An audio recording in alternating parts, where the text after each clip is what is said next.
All right, guys, we're gonna head into the NFC North now. We have a special guest here for the Detroit Lions. We have Logan Lamorandier. Thank you for joining us, man. Yeah, thanks for having me, guys. Looking forward to it. Yeah, you are actually our first returning guest speaker on this. You're the first one that we've had come back for a second time. I guess that's a good sign. We like each other enough that you wanted to come back and we wanted to have you back. So that's awesome. So Yeah, no, that's a good thing. I'll take that as a compliment. absolutely. So let's just get into just some questions about the Lions before we start breaking down into the division, how they did in the draft. So let's just start off with maybe the most basic question, but what are your thoughts on the whole Darius Slay situation? Yeah, I think it was probably the right move for the Lions, just considering where the relationship was at with Matt Patricia and Darius Slay. And obviously, you heard all that, Darius Slay said after he was traded. He was very disgruntled, did not want to be there. And even though last year it sounded like Matt Patricia changed his ways a little bit and lightened up and wasn't trying to be, exact clone of Bill Belichick, but without, all the wins and success that he's had. So with Slay, I mean, he's a great player. He might not have been the 2017 All Pro Slay, but he was still, I think, one of the top cornerbacks in the league. But anytime you're getting to age 29 as a corner or a defensive back in general, you just don't know when these guys are going to fall off a cliff. And Darius Slay wanted to be paid. The Eagles, once they got him, made him the highest paid quarterback in the league. And he's going to be, I think, 33 years old by the time his contract expires. And who knows what his play is going to be like at that point.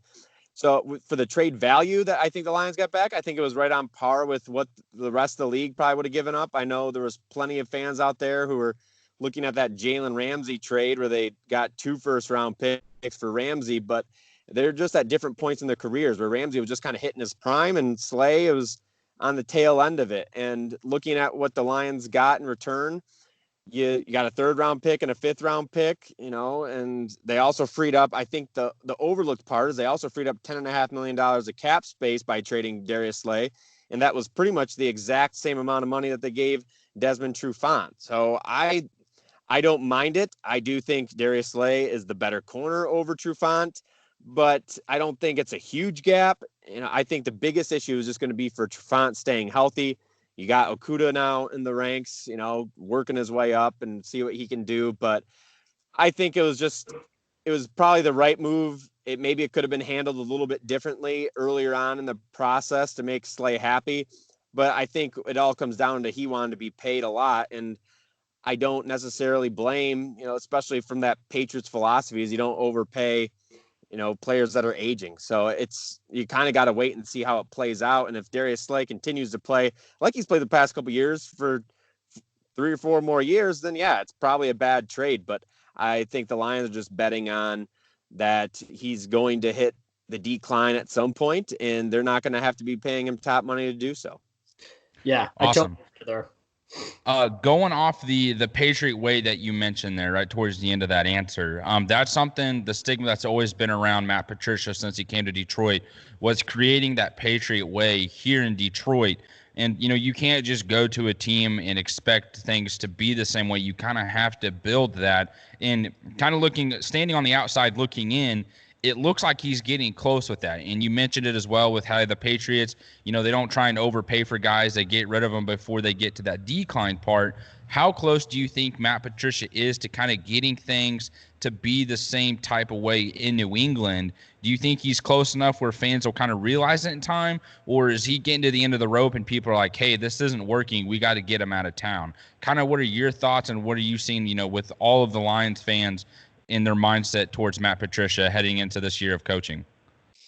So when Patricia was brought in, it was, well known that he was friends with Bob Quinn, and that always kind of seemed to be, it was just something that we were all waiting to happen for Matt Patricia to be the next head coach of the Lions. And Jim Caldwell had 2 years under Quinn, and when, back-to-back 9-win seasons, when Quinn basically said that wasn't good enough, you had to get a guy that can get over the hump. That were the expectations for Matt Patricia, not to win 9 games in 2 years. So at that point, you're now wondering, okay, is he the right guy? And I know sometimes there's a culture change, and especially one with that was dramatic as going from Caldwell, who was a player-friendly coach that all the players seem to love, even all the outspoken players that Matt Patricia has kind of seemed, kind of cast off. They all were getting along well with Caldwell. And so with Patricia, again, that culture change, it's going to be a shock for some guys. And you might need a couple years to adjust for that, to really instill your type of culture that you want to build. But at the same time, Patricia wasn't afforded that luxury of having time to build up what he wanted to build. He was brought in to win now. So if he doesn't win this year, and Martha Ford even said at the end of last year, the expectations, and she kind of worded it funny where she just wants to be in playoff contention. So it's a little bit vague, because at the end of the year, especially with 7 teams now making the playoffs in each conference, you could be a 7 or 8 win team and still technically be in contention for playoffs. But I think there's going to be a lot of factors that kind of play into that, of where, just how the team looked, especially on the defensive side of the ball, with Patricia being a defensive guru.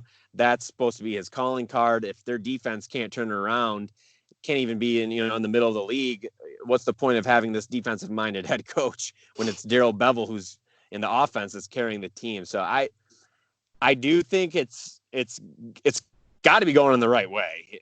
It can't get much worse from last year, but they're going to have to improve quite a bit from a 3-win season in this season to stick around, in my belief. And honestly, I think Quinn and Patricia are probably tied at the hip together. Yeah, that would make sense. Interesting though. Like, that's great insight there. So you brought up Trufant earlier, and I thought that was like a very key signing for this team, not just because he's a talented player, but because he's a vet that can go with Justin Coleman to groom Jeff Okudah. So what are your thoughts on just that trio of cornerbacks? Are you happy with that? Is there anything you're concerned about with that trio at this point? Not too much. I think Coleman, the Lions made him the highest paid slot cornerback last year in the league. And with the Lions defense, their base defense pretty much always has 5 defensive backs on the field anyways. And sometimes it's a safety and sometimes it's a nickel corner. So I'm fine with Coleman. He struggled towards the end of last year after a really hot start, but I think a lot of cornerbacks in the NFL would have had issues considering what the defensive line, how they just couldn't get any pressure on the quarterbacks. And you look at all the metrics, and the Lions, were pretty much a team that blitzed the fewest and brought only 3-man rushes the most, and also allowed most time for quarterbacks. So that puts the corners in a pretty difficult spot. Trufant, I like him as a player. Last year he was actually having a fairly decent season. He's made the Pro Bowl one year, a few years back. He's not Darius Slay, but I think he's a very solid starter. I don't know if he's a true cornerback 1, like a high-end cornerback 1, but with Okudah, you never know what you're going to get with rookies. I know rookies, there is a learning curve at the position, but you've seen a lot of these previous draft picks that have been high draft picks from cornerbacks, or just first-round picks in general, that have come in and had some decent success. And you look at Marshawn Lattimore, who was a Pro Bowler his rookie year. Denzel Ward, I believe, made the Pro Bowl as rookie year. Tre'Davious White, has had a really solid career. Jalen Ramsey's another guy. So there's plenty of examples of these high-round picks that have really come in and made an instant impact. And I think Okudah has all the traits that you look for, especially in the Lions' man press heavy scheme that you look for, that I think can really be an impactful player in year 1. I'm not setting the bar super high as rookie year, but I think he can be, almost instantly that cornerback 2 and progress as the year goes on, and be probably the best second cornerback that the Lions have had on their team in a really long time. Yeah, absolutely. I think I speak for a lot of people, which I'm sure you're the same. Like, besides Jalen Ramsey, he's the best prospect at cornerback I've ever seen. So I have high hopes for him. I think that he's going to be, like, we're talking all pro status by year 3 for him. I think he's that talented of a player for sure. Yep. And outside of Chase Young, he was my second best player on the draft board, outside of quarterbacks, just because their value is so high. But I think, Okudah to me was a no-brainer at pick 3, and I'm glad the Lions made that pick. I agreed 100%. Yeah, you would have liked to trade down, but that just wasn't in the cards. It wasn't going to happen. Teams weren't willing to trade up, and they were left to pick at 3, and I thought they picked the best player available who was on the draft board at that time. Agreed. Fantastic. I do think the Lions getting Okudah there is great for them, but I want to go ahead and take this over to the offensive side of the ball. And your franchise quarterback, Matthew Stafford. Guy goes down last year with a back injury. Early in the year, you guys played a lot of close games. I mean, it really kind of came down to shooting yourselves in the foot or a silly turnover there. I mean, playing against the Chiefs, there was a feeling that you guys were going to win that game. Chiefs end up coming back or winning that, late in the game. But that was kind of how the Lions season went last year when Stafford was playing. Then he goes down with an injury. Kind of what are your thoughts with Matthew Stafford's future here in Detroit? There were rumors of him being traded. Now they're wanting him here. I mean, of course he's here. But kind of what are your thoughts with them? And the same with the fans. How much longer are you guys wanting Matthew Stafford? Are you wanting them there for your career? Or are you guys kind of getting to a point where, like, maybe we should kind of start looking elsewhere as the injuries are starting to pile up year after year? Yeah, and I think it's a vocal minority that's probably, in favor of moving on from Stafford. There's plenty of Stafford supporters out there as well as detractors, but Stafford, he's in a really odd situation because there's not many quarterbacks in the league that have had the surrounding cast of Stafford where he just never have a running game. He's been in the league now 11 years, and in that span since 2009, the Lions had the worst rushing attack in the NFL. Not once have the Lions ever been in the top half of the league in rushing when Stafford's been around. And you look at all these young quarterbacks that come in and produce right away. A lot of times they have a great surrounding cast. And receivers, yes, they make the flashy plays and, make the highlight reels. But outside of the Kansas City Chiefs, really this year, you go back and look at like the past 10 Super Bowl winners or even the teams in the Super Bowl. And you don't need to have the great receivers. It's typically being able to run when you need to run against, when teams know you're going to run, you can still run it, and you have a solid defense. And that's never really all came together for Stafford. And a lot of times the great quarterbacks will elevate and overcome. But when you look at quarterbacks that are in the similar situation as Stafford still is one of the better quarterbacks. I think it's difficult for a lot of people to kind of comprehend just how bad Matthew Stafford has had. And everyone always goes to, he had Calvin Johnson. Well, he did have Calvin Johnson, but I just mentioned that the receivers, when's the last great receiver to win a Super Bowl? I mean, Tyreek Hill, yeah, he's great. But even before that, you're looking around, it's like you don't have these top echelon receivers that are winning the Super Bowls. And with Stafford, I think the injuries are a little bit of a concern right now. Having back injuries, you never really know how that's going to play out. You saw what happened to Tony Romo's career. It kind of, made him retire essentially. But all reports are that Matthew Stafford is fully healthy. If they had training camp today, he'd be able to fully participate. The trade rumors in the offseason that were floating around, GM Bob Quinn, sent out a text to the beat reporters basically saying that's 100% false, that they're not trying to move him at all. And even teams that inquired about Stafford were all turned down and said, it's not even an option. So, and especially with this year with his cap hit, it wouldn't make sense for them to trade him this year. Now, maybe if there's a new regime next year that were to come in and the cap hit, the dead cap to trade Stafford wouldn't be as much. And Martha Ford gives this new regime kind of that hall pass of saying, all right, you have 3 years to rebuild, then maybe it makes sense to move on from Stafford. But I still think Stafford is a quarterback that can win as long as he has a little bit of help. And just recently, there's been no help in the defense or run game. So that's where I'm at. I know I sound like a broken record because we're saying that every year, but that's just the hardest part to really understand is that every year we're saying this, but it's not like anything's changing every year. He still hasn't had a run game, and the defense outside of 1 year hasn't been very good.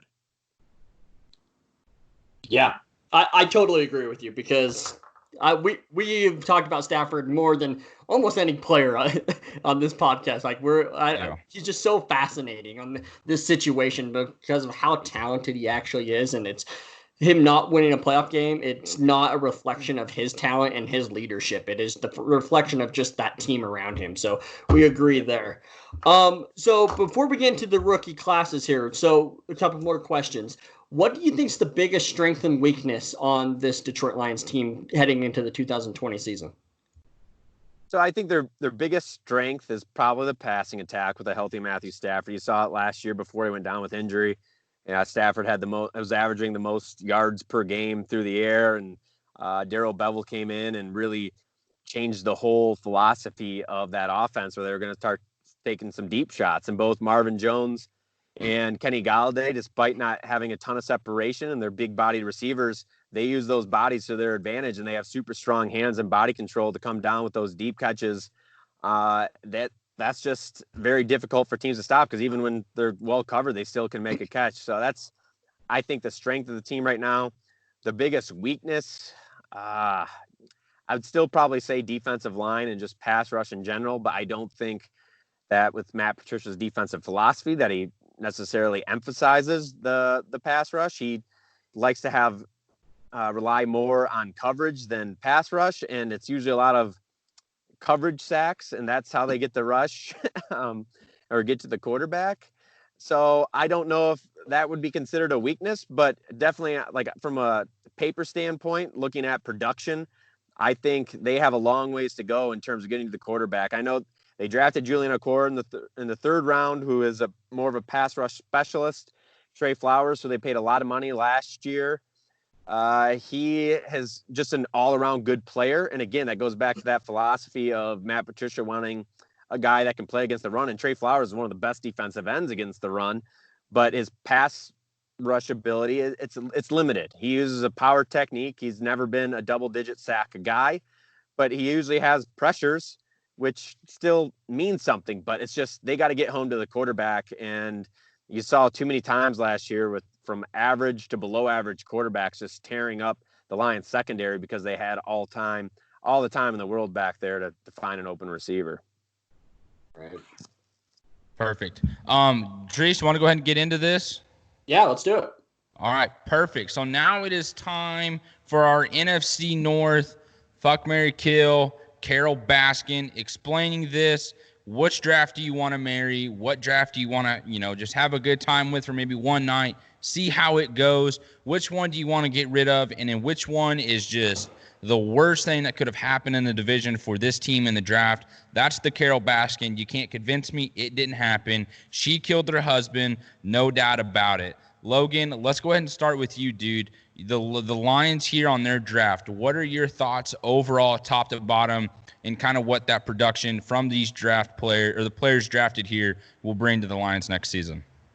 Yeah, so I think the Lions, for the first time in a long time, Bob Quinn, I think, really nailed the draft in terms of just where the value fell on the board and also fitting them up with need. Now, the Lions had a lot of need, but Jeff Okudah, as I already mentioned, I think was the obvious pick at pick 3.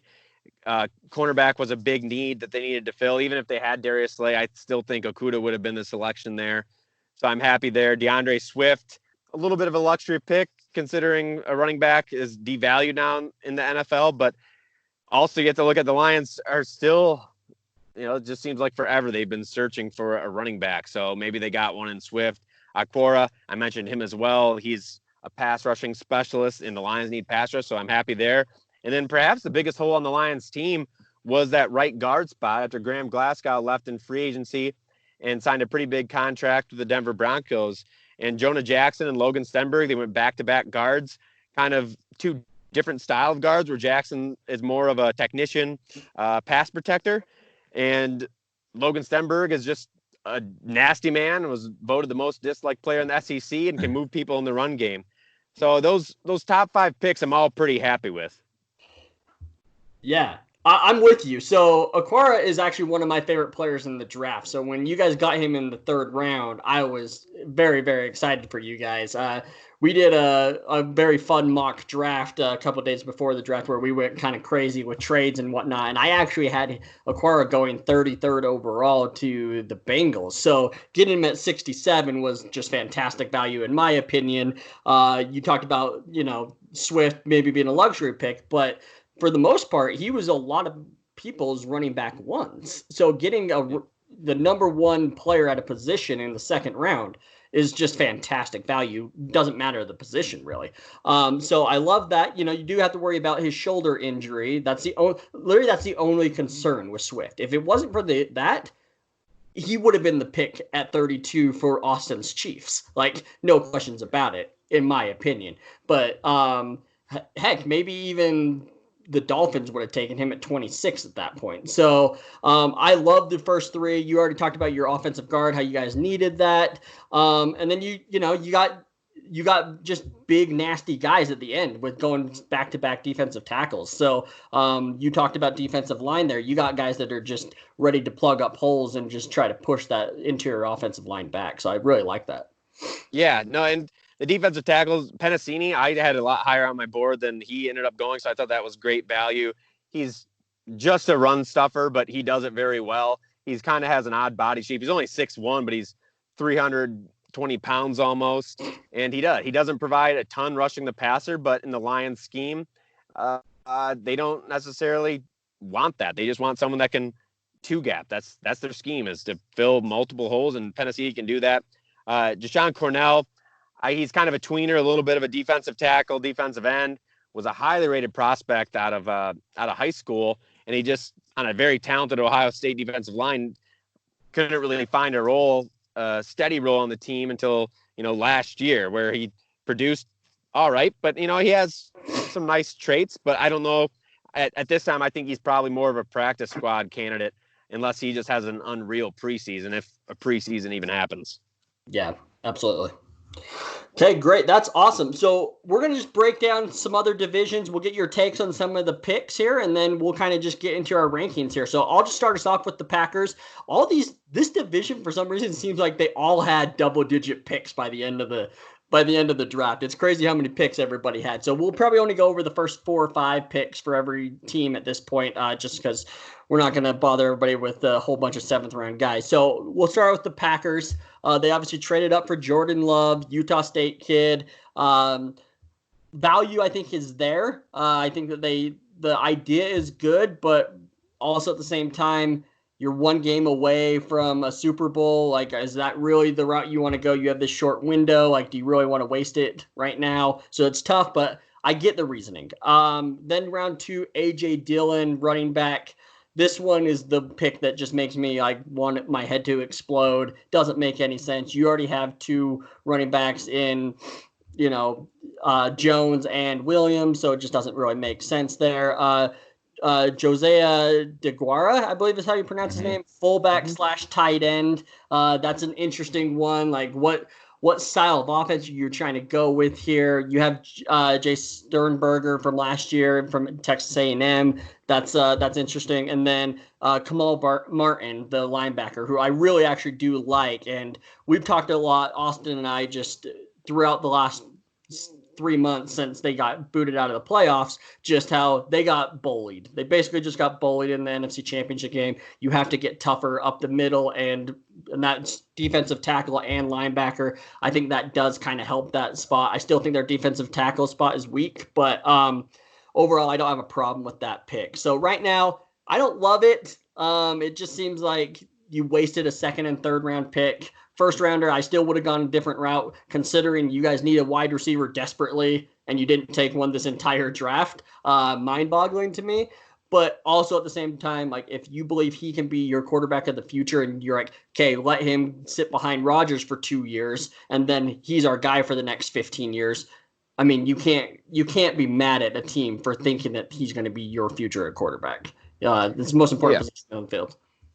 Yeah, I agree. Go ahead, Logan. I'm sorry. Okay, no, it's just one of those things where when you're so close and you still have Aaron Rodgers, you have a limited window, and I really feel like the Packers didn't do much of anything to really improve their team. And A.J. Dillon, was kind of like a favorite mid-round type of sleeper, in the 4th round. I just don't understand why pairing him with Aaron Jones. It's like, okay, yeah, it is what it is, but is it really going to improve the team that much? He's just basically a pounder. He's fast and explosive, but he doesn't have a bunch of wiggle. He'll run people over, but it's like, I just don't understand how there was no receiver, when they obviously need receiver help, and they didn't come away with a receiver in one of the strongest receiver draft classes of the last decade. Yeah, I'm in the same exact boat there. I like the way you ended that. That's exactly what I was going to say. So let's go ahead and move on to the Bears then. Bears didn't have a first-round pick, of course. They traded that away in the Khalil Mack trade. So they go in round 2. They get Cole Kmet, a tight end who I think is a good pickup in this spot. And then they end the second round with getting Jalen Johnson, a corner who was projected, as a first-round grade. This guy was someone that a lot of people were mocking to go in first round. He ends up falling in the second. The Bears get him. So those first 2 picks, I'm happy with the Bears. They then go get Travis Gibson, an outside linebacker, and then they get depth at corner, receiver, offensive line. But really the main question is going to be, is Mitchell Trubisky going to be able to step up? Is Cole Kmet going to be able to make a big enough of an impact as a rookie? I heard today that Kmet is going to be the Travis Kelce in this offense for Matt Nagy. But when you have Mitchell Trubisky at quarterback, is he going to make the right read? Is he going to make the right decision? And honestly, is he going to hit the throw when it's there? So that's the huge question for the Bears here. I don't care what you did in the draft, because you got to figure out your quarterback situation, or this window that you have with one of the greatest defenses that, you've somewhat aligned there in Chicago might just be a waste, in those first round picks that you gave away for one to trade up to get Mitchell Trubisky and to get Khalil Mack are looking like a waste at this point if nothing works out. And I kind of feel bad for Matt Nagy, because I think he was honestly in a situation where he can make something happen as a head coach, and he's kind of been screwed over with having Mitchell Trubisky as his quarterback. I hate to just sit here and shit strictly on Trubisky, but that's honestly where we're at with him. Yeah, no, that's the truth. And that's why they brought in Nick Foles. Who knows if Trubisky even, I'm sure he'll probably start this year, but Foles is probably going to be nipping at the heels. And Foles has had some success in the league. It's been up and down, but obviously he won a Super Bowl with the Eagles. And anytime you can say that, a quarterback has to be somewhat okay. And he had a great Super Bowl run. But yeah, Cole Kmet, I thought it was a little high for him, especially, the Bears just paid Jimmy Graham in free agency. They released Trey Burton. They still had Adam Shaheen on the roster, who's now looking like he might be on the outside looking in, and he was a former second-round pick. And anytime you don't have a first-round pick, it's going to be tough to make a huge impact in the draft. And the Bears only had 2, second-round picks, and that's the only picks that they had in the first 4 rounds. So I actually really – I don't know if I like the Cole Kmet pick, especially considering how tight ends take some time to develop. Like, again, what's that impact going to be in year one, and especially with Jimmy Graham there. And then Jalen Johnson. I actually like Jalen Johnson a lot. They got him at pick 50. I thought that was a great value. They needed a cornerback, outside of Fuller. So I really like Jalen Johnson. I was kind of jealous the Bears got him, but and then Travis Gibson, 5th round. I thought has some high upside potential, but never has really put it all together. But the traits are there. But those 2 picks I thought were all right. And then even Darnell Mooney, the guy out of Tulane, one of the fastest guys at the combine, and a receiver, really small, but I just want speed. That's one thing I wanted in the Lions, and they did the opposite of that by drafting Quintez Cephas, who's a good football player. He's just not fast, but Mooney is going to be an interesting player, especially with Gabriel gone now in that offense. Yeah, absolutely. That's exactly what I was going to bring up. With Taylor Gabriel gone, there's that slot open for him to be a slot receiver, pun intended there. But so yeah, I'm with you guys. Jalen Johnson. I'm obviously, for those of you that are new to listen to this, from Utah season ticket holder. So I've watched Jalen Johnson quite a bit in my lifetime, and he's going to be a baller on that defense, 100%. So he's going to be good. I think that, just as Logan said, though, it takes tight ends a couple years to usually get, up to speed with the NFL. So doesn't make a difference this year, doesn't make an impact. It probably doesn't, because he's honestly not that good of a blocker either. He's more of that receiving tight end. So that'll be interesting. Moving on to the Vikings, though. They got my ride or die Justin Jefferson, letting him just slide to him, and they get him, in my opinion, still the first round. I think that's just a fantastic pick. I would rather have Justin Jefferson than Stephon Diggs at this point in their careers, with the way that Diggs is acting anyways. I know that Diggs is a fantastic route runner, fantastic wide receiver. Just with how much he wants to get paid and the way he acts sometimes, I'd rather have Jefferson. Jeff Gladney, a little bit shorter of a cornerback, but still he was a stud at TCU. They needed it. Obviously, it was Xavier Rhodes leaving and all their other cornerbacks leaving as well. Actually, they lost 3 corners. So That was good. They took Cleveland, the left tackle out of Boise State there, and then Camerson. How do you pronounce his last name? Dantzler.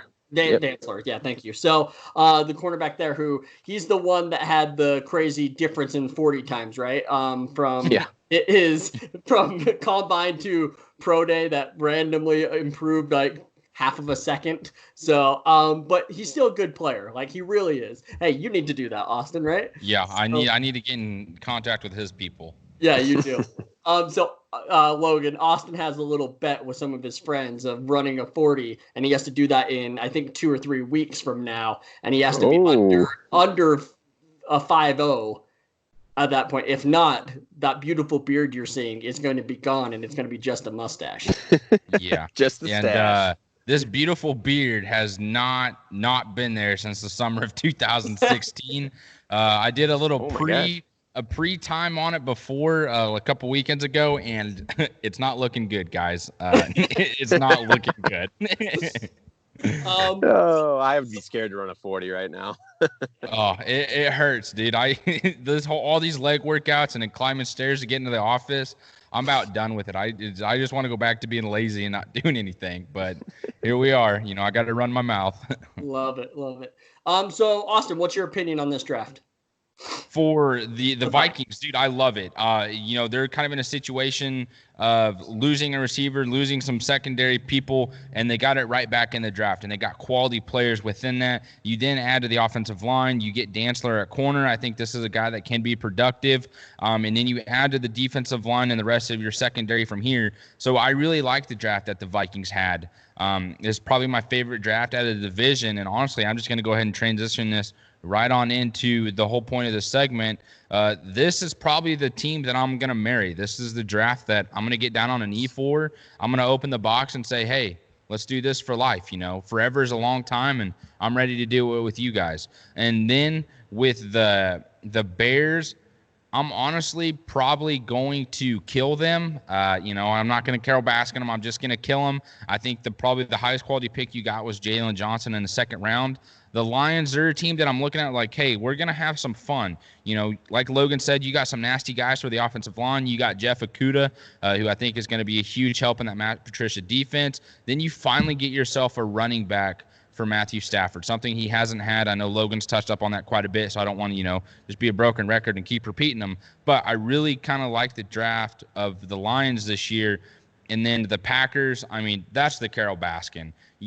One of the deepest receiving classes we've seen in the draft in a long time, and you don't get a single one. I think what makes this even worse is that Aaron Rodgers was on the Pat McAfee podcast. They were doing a draft special, and he goes, you know what? It would be really cool if we got a skilled player in round one. About 15 minutes later, they take his future replacement. So kind of an embarrassment moment there.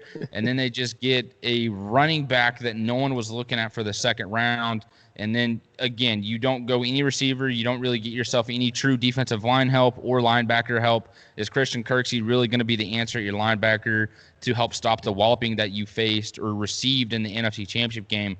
I don't think so. So the Packers are the Carol Baskin. I don't want anything to do with this. Get out of my face. I'm done with you. All right. So, Austin, we are back after being completely different last episode. We are back to basically being the same exact thing. So, my Mary is the Vikings. I absolutely love everything they did. I love everything about them. I want to grow old with them, and I can't wait. My one night stand here is going to be with the Lions. Like Jeff Okudah is really sexy. Like I just can't get over it. Like I'm interested here. So Jeff Okudah and the Lions are going to be my one night stand here. I'm going to kill the Bears. And it's strictly just because, you know what? You didn't have enough draft capital to mess it up too badly. Like, you just didn't. And then, Carol Baskin, worst person on earth. How about the worst draft in the NFL this year? And that's the Packers. Guys, I know it's not good for debate, but I have to agree. I agree with every single selection that you guys made. And I think it's a lot to do probably with the amount of draft picks that the Vikings had.